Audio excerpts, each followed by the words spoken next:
Hello every one.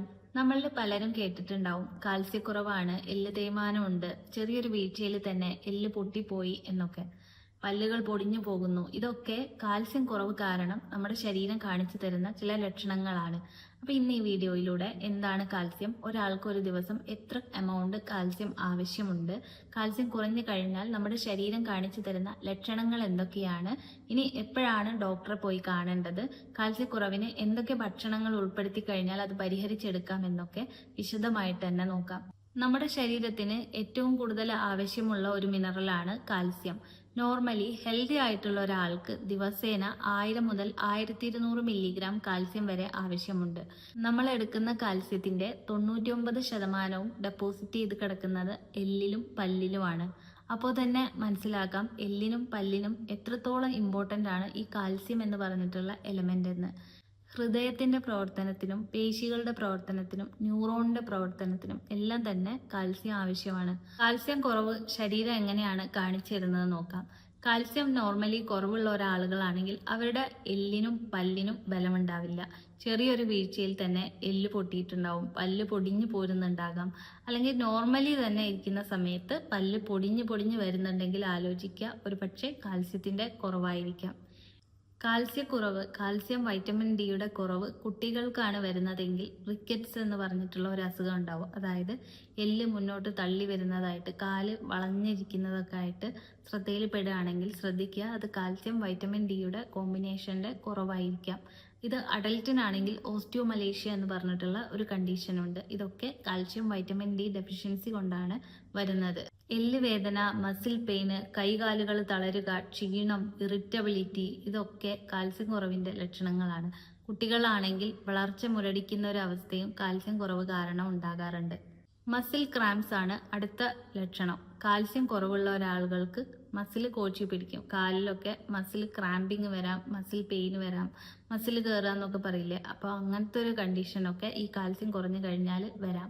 ന്യൂറോൺസിന്റെ പ്രവർത്തനം നല്ല രീതിയിൽ നടക്കണമെങ്കിലും കാൽസ്യം ആവശ്യമുണ്ട്. അപ്പോൾ ന്യൂറോൺസിന്റെ പ്രവർത്തനം കൃത്യമായി നടന്നിട്ടില്ലെങ്കിൽ നമ്മൾക്ക് ഇറിറ്റബിലിറ്റി വരാം, ഇടയ്ക്കിടയ്ക്ക് ദേഷ്യം പിടിക്കുന്നു, വല്ലാത്ത ക്ഷീണം വരുന്നു, ഇതൊക്കെ ഒരുപക്ഷെ കാൽസ്യത്തിന്റെ കുറവുകൊണ്ടായിരിക്കാം. മൂഡ് സ്വിങ്സ് വരുന്നു, ഇതൊക്കെ കാൽസ്യക്കുറവുമായിട്ട് റിലേറ്റഡ് ആണ് ചെറിയൊരു രീതിയിൽ. നഖം ഇടയ്ക്കിടയ്ക്ക് പൊട്ടിപ്പോകുന്നുണ്ടെങ്കിൽ അത് കാൽസ്യക്കുറവിന്റെ ഒരു ലക്ഷണമാകാം. ബ്രിട്ടിൽ നെയിൽസ് കാൽസ്യ ഡെഫിഷ്യൻസിയുടെ ഒരു മെയിൻ ഇൻഡിക്കേഷനാണ്. കാൽസ്യക്കുറവ് പ്രായമായവരിൽ വളരെ കൂടുതൽ കണ്ടുവരാറുണ്ട്. പ്രായമായ ആളുകൾ നല്ല ഹൈറ്റ് ഉള്ള ഒരാളായിരിക്കാം, പക്ഷെ കുറച്ച് പ്രായമാവുന്നതിനനുസരിച്ച് അവരുടെ ഹൈറ്റ് കുറഞ്ഞു വരുന്നതായി കാണാം. അതായത് നട്ടെല്ലിന്റെ ഹൈറ്റ് കുറയുന്നതിനനുസരിച്ച് അവരും ഹൈറ്റ് കുറഞ്ഞ് കൂന്ന് വരുന്നതായിട്ട് കാണാറില്ലേ. അപ്പോൾ ഇതൊക്കെ എന്ന് പറഞ്ഞാൽ ഓസ്റ്റിയോപോറോസിസ് എന്നൊക്കെ പറഞ്ഞിട്ടുള്ള ഒരു കണ്ടീഷൻ ആവാം. ഇതിലും കാൽസ്യത്തിന്റെ കുറവാണ് മെയിൻ പ്രോബ്ലം. ഇനി എങ്ങനെ ഈ കാൽസ്യക്കുറവ് പരിഹരിക്കാമെന്ന് നോക്കാം.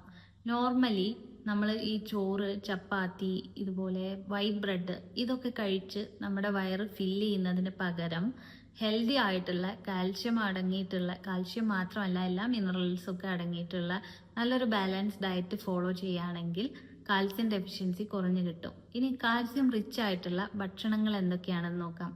ഒന്നാമതായിട്ട് പാലും പാലുൽപ്പന്നങ്ങളും, അതായത് പാല്, തൈര്, പനീർ, ചീസ്, ഇതിലൊക്കെ കാൽസ്യം നല്ല രീതിയിൽ അടങ്ങിയിട്ടുണ്ട്.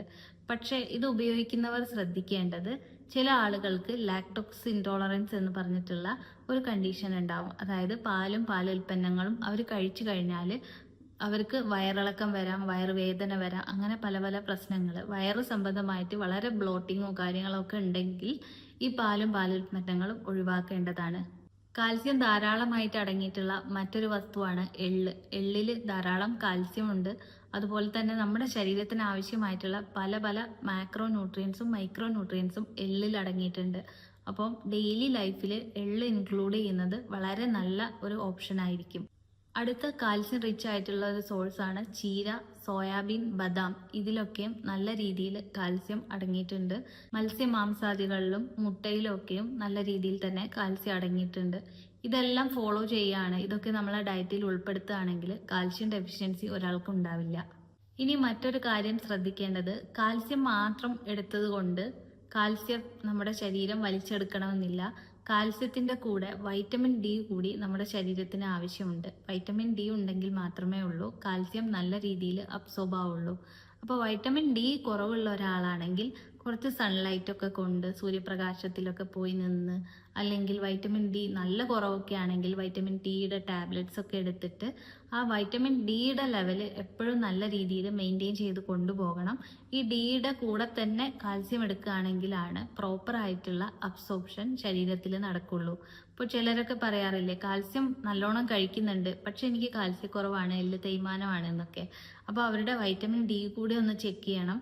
വൈറ്റമിൻ ഡിയുടെ കുറവുണ്ടെങ്കിലും നമ്മൾക്ക് കാൽസ്യക്കുറവുണ്ടാകാം. നല്ല ചിട്ടയായ ഒരു ലൈഫ് സ്റ്റൈലും വ്യായാമവും ചെറിയ രീതിയിലുള്ള സൺലൈറ്റ് എക്സ്പോഷറും നല്ല പ്രോപ്പർ ആയിട്ടുള്ള ഒരു ഡയറ്റും ഒക്കെ ഫോളോ ചെയ്യുകയാണെങ്കിൽ കാൽസ്യം ഡെഫിഷ്യൻസി വീട്ടിൽ വെച്ച് തന്നെ പരിഹരിച്ചെടുക്കാൻ സാധിക്കും. ഇനി എല്ലാവരും കാൽസ്യം ടാബ്ലറ്റ് എടുക്കണോ? എല്ലാവരും കാൽസ്യം ടാബ്ലറ്റ് എടുക്കേണ്ട ആവശ്യമില്ല. കാൽസ്യം സപ്ലിമെന്റും അങ്ങനെ എടുക്കേണ്ട ആവശ്യമില്ല. ഡെയിലി ഭക്ഷണത്തിൽ ഉൾപ്പെടുത്തി കഴിഞ്ഞ് അതിൻ്റെ കൂടെ വൈറ്റമിൻ ഡിയും കൂടി ഉണ്ടെങ്കിൽ ഒരിക്കലും കാൽസ്യത്തിൻ്റെയും വൈറ്റമിൻ ഡിയുടെയും കുറവ് നിങ്ങൾക്ക് വരില്ല. നിങ്ങളുടെ എല്ലും പല്ലും നല്ല സ്ട്രോങ് ആയിട്ട് തന്നെ ഇരിക്കും. ഭക്ഷണത്തിലൂടെ കാൽസ്യം മെയിൻറ്റെയിൻ ചെയ്യുന്നതാണ് ഏറ്റവും നല്ല രീതി. ഇനി അല്ലാതെ ചില ആളുകൾക്ക് ഓസ്റ്റിയോപോറോസിസ് ഒക്കെ പോലെയുള്ള കണ്ടീഷൻസ് ഉള്ള ആളുകൾക്ക്, ഗർഭിണികളായിട്ടുള്ള സ്ത്രീകൾക്ക്, മുലയൂട്ടുന്ന അമ്മമാർക്ക്, ഇവർക്കൊക്കെ ചിലപ്പം ഭക്ഷണത്തിലൂടെ ഡെയിലി അത്ര എമൗണ്ട് കാൽസ്യം ഉള്ളിലേക്ക് എടുക്കാൻ ബുദ്ധിമുട്ടായിരിക്കാം. അപ്പം അങ്ങനത്തെ കണ്ടീഷനിലൊക്കെ ഡോക്ടർ കാൽസ്യം ടാബ്ലറ്റ്സ് സപ്ലിമെന്റ് എഴുതി തരും.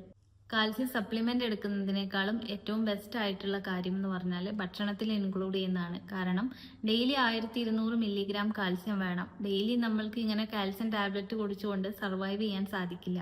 അപ്പോൾ ഭക്ഷണത്തിൽ കാൽസ്യം റിച്ച് ആയിട്ടുള്ള ഭക്ഷണം ഇൻക്ലൂഡ് ചെയ്ത് കഴിഞ്ഞാൽ കാൽസ്യം ഡെഫിഷ്യൻസി നിങ്ങൾക്ക് ഉണ്ടാവില്ല. അതുപോലെ തന്നെ നിങ്ങളുടെ എല്ലിനും പല്ലിനും ഹൃദയത്തിനും ഒക്കെ നല്ല ഹെൽത്ത് ഉണ്ടാകും. ഒരു കാര്യം ശ്രദ്ധിക്കേണ്ടത്, ഒരിക്കലും സ്വന്തം ഇഷ്ടത്തിന് calcium vitamin D tablets daily എടുക്കരുത്. ഡോക്ടറുടെ പ്രിസ്ക്രിപ്ഷൻ ഇല്ലാതെ ഒരിക്കലും എടുക്കരുത്. കാരണം ഈ വൈറ്റമിൻസും മിനറൽസും ഒക്കെ നമ്മുടെ ശരീരത്തിൽ ഒരു ചെറിയൊരു എമൗണ്ടിലേ ആവശ്യമുള്ളൂ. ആ എമൗണ്ടിൽ കൂടിക്കഴിഞ്ഞാലും പ്രശ്നമാണ്, ആ എമൗണ്ട് കുറഞ്ഞു കഴിഞ്ഞാലും പ്രശ്നമാണ്. അപ്പോൾ കുറയുന്നതിനേക്കാളും വലിയ വലിയ പ്രശ്നങ്ങളിലേക്ക് കൂടിക്കഴിഞ്ഞാൽ നയിക്കും. ഐ തിങ്ക് ഈ വീഡിയോ നിങ്ങൾക്ക് യൂസ്ഫുൾ ആയിട്ടുണ്ടാകും. യൂസ്ഫുൾ ആയിട്ടുണ്ടെങ്കിൽ ഈ കാൽസ്യമൊക്കെ ബോഡിയിൽ മെയിൻറ്റെയിൻ ചെയ്ത് നല്ലൊരു ഹെൽത്തി ലൈഫ് ഫോളോ ചെയ്യൂ. And thanks for watching.